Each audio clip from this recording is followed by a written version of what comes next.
Shalom Bapak Ibu, sahabat Galilea yang diberkati oleh Tuhan Yesus. Apa kabar hari ini? Tentu semuanya baik-baik saja, amin. Seperti biasa, mari kita siapkan diri untuk masuk dalam hadirat Tuhan, membaca dan merenungkan firman-Mu. Apa yang kita lakukan setiap pagi seperti ini merupakan sebuah ketaatan kita kepada Tuhan, dan tapi juga sebagai sebuah kerinduan bahwa kita membutuhkan Tuhan. Ya kan, tanpa Tuhan kita tidak bisa berbuat apa-apa. Sebaliknya bersama Tuhan kita cakap menanggung segala perkara. Bahkan ada lagu yang mengatakan, ya, kurenungkan firman Tuhan siang dan malam. Ya kan, sebagai wujud apa? Kita mengasihi Tuhan. Amin. Mari kita berdoa sebelum kita membaca dan merenungkan firman Tuhan. Kita berdoa, segala kemuliaan hanya bagi-Mu Allah, di dalam nama Yesus Kristus. Dimuliakanlah nama-Mu, datanglah kerajaan-Mu, jadilah kehendak-Mu di bumi seperti di surga. Kami datang pagi hari ini sebelum kami memulai seluruh aktivitas kehidupan kami di hari ini. Kami datang kepadamu membawa seluruh hidup kami dengan penuh sukacita. Kami datang kepada Tuhan dan juga dengan penuh ucapan syukur sebab Tuhan sudah menyertai kami di sepanjang malam dalam istirahat tidur kami. Dan hari ini kiranya Engkau mengurapi kami saat kami baca renungkan firman-Mu, dan juga urapi hamba-Mu yang tidak ada apa-apanya. Di dalam nama Tuhan Yesus, haleluya, amin. Kita membaca dalam Filipi pasal 4 pada ayat 2 sampai dengan ayatnya yang ke-9, nasihat-nasihat terakhir. Eudia kunasihati dan Sintike kunasihati, supaya sehati sepikir dalam Tuhan. Bahkan kuminta kepadamu juga Sunsugos, temanku yang setia. Tolonglah mereka, karena mereka telah berjuang dengan aku dalam pekabaran Injil, bersama-sama dengan Clemens dan kawan-kawanku sekerja yang lain, yang nama-namanya tercantum dalam kitab kehidupan. Ayat 4, bersukacitalah senantiasa dalam Tuhan. Sekali lagi kukatakan, bersukacitalah. Ayat 5, hendaklah kebaikan hatimu diketahui semua orang. Tuhan sudah dekat. Janganlah hendaknya kamu khawatir tentang apapun juga, tetapi nyatakanlah dalam segala hal keinginanmu kepada Allah dalam doa dan permohonan dengan ucapan syukur. Ayat 7, damai sejahtera Allah yang melampaui segala akal akan memelihara hati dan pikiranmu dalam Kristus Yesus. Ayat 8, jadi akhirnya saudara-saudara, semua yang benar, semua yang mulia, semua yang adil, semua yang suci, semua yang manis, semua yang sedap didengar, semua yang disebut kebajikan dan patut dipuji, pikirkanlah semuanya itu. Ayat 9, dan apa yang telah kamu pelajari, dan apa yang telah kamu terima, dan apa yang telah kamu dengar, dan apa yang telah kamu lihat padaku, lakukanlah itu. Maka Allah sumber damai sejahtera akan menyertai kamu. Saudara, ayat 9 ini saya bacakan kembali. Dan apa yang telah kamu pelajari, dan apa yang telah kamu terima, dan apa yang telah kamu dengar, dan apa yang telah kamu lihat padaku, lakukanlah itu.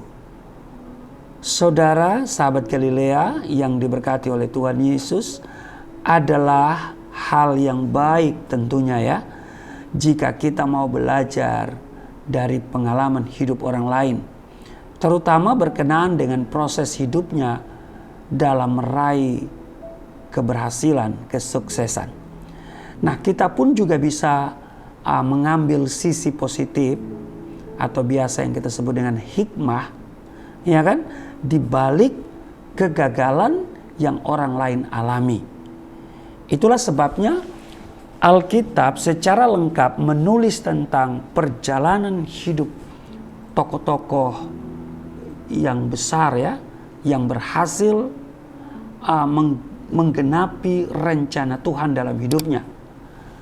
Tak ketinggalan juga mengungkapkan tentang kegagalan tokoh-tokoh tertentu dalam menggenapi rencana Tuhan. Rasul Paulus Dialah orang yang berhasil menggenapi rencana Tuhan dalam hidupnya. Ia layak menjadi teladan atau panutan bagi para pelayan Tuhan atau pemimpin rohani.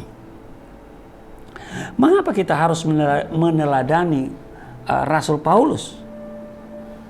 Jawabannya, karena Rasul Paulus adalah orang yang tidak hanya sekedar mengajarkan kebenaran kepada orang lain secara teori, tapi juga Rasul Paulus hidup dalam kebenaran, ya.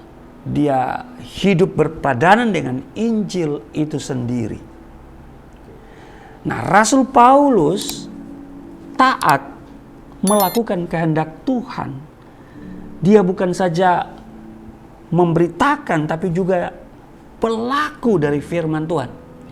Ini sangat kontradiktif dengan ahli-ahli Taurat dan orang-orang Farisi yang hanya mahir berteori, menghafal, mengajarkan, ya.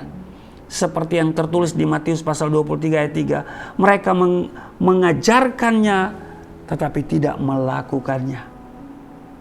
Karena itu, patutlah saudara dan saya mengikuti jejak Rasul Paulus, yaitu apa? Hidup dalam ketaatan. Bapak Ibu, dalam mengerjakan panggilan Tuhan sebagai pemberita Injil, Rasul Paulus tidak melakukannya dengan setengah-setengah. Tidak dilakukan dengan setengah hati. Ya, dengan apalagi asal-asalan. Tetapi totalitas. Ia rela menderita bagi Injil Kristus. Bahkan nyawa pun rela dipertaruhkannya.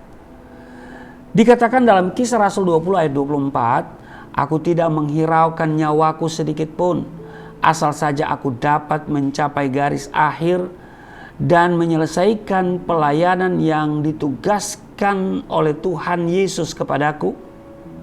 Itu di ayat 24. Dan kalau kita lihat di 1 Korintus 9 ayat 27, aku melatih tubuhku dan menguasainya seluruhnya, supaya sesudah memberitakan Injil kepada orang lain, jangan aku sendiri ditolak. Bapak Ibu, jadi sekalipun Rasul Paulus harus diperhadapkan dengan berbagai tantangan, ujian, aniaya dan penderitaan, tidak terbersit sedikit pun dalam pikiran Rasul Paulus untuk mundur, apalagi berhenti memberitakan Injil. Semangatnya untuk melayani Tuhan terus berkobar-kobar dan tidak pernah padam. Ia berprinsip seperti dalam Filipi pasal 1 ayat 21, bagiku hidup adalah Kristus dan mati adalah keuntungan. Tetapi jika aku harus hidup di dunia ini, itu berarti bagiku bekerja memberi buah. Karena itu pesan saya pagi hari ini bagi kita semua, milikilah roh yang menyala-nyala dalam melayani Tuhan seperti Rasul Paulus. Amin.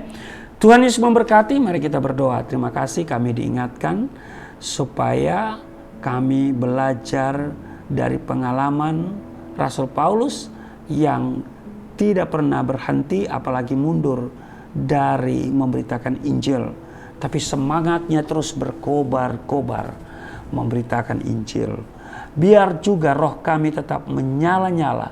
Kerajinan kami tidak pernah kendor untuk melayani Engkau Tuhan kami, Yesus Kristus, yang telah menebus hidup kami.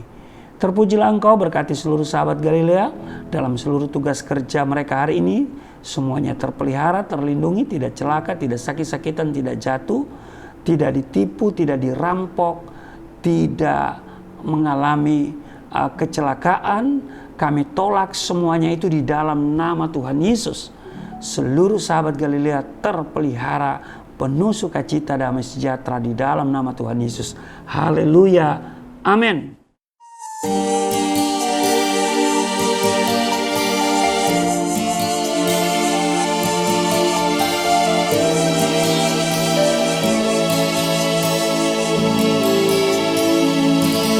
Bapa kami yang di surga,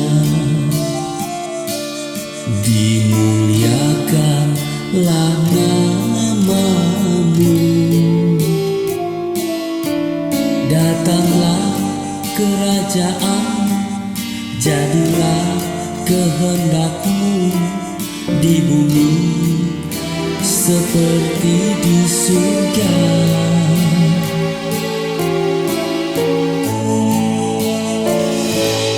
Berikanlah kepada kami makanan yang secukupnya. Ampunilah dosa kami seperti kami mengampuni orang yang bersalah pada kami.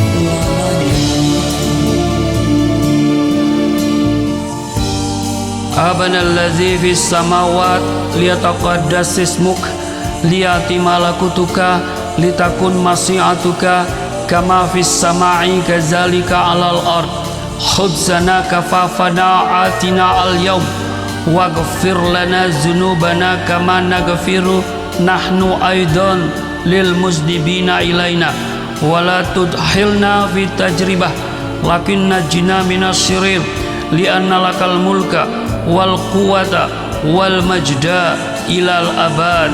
Amin.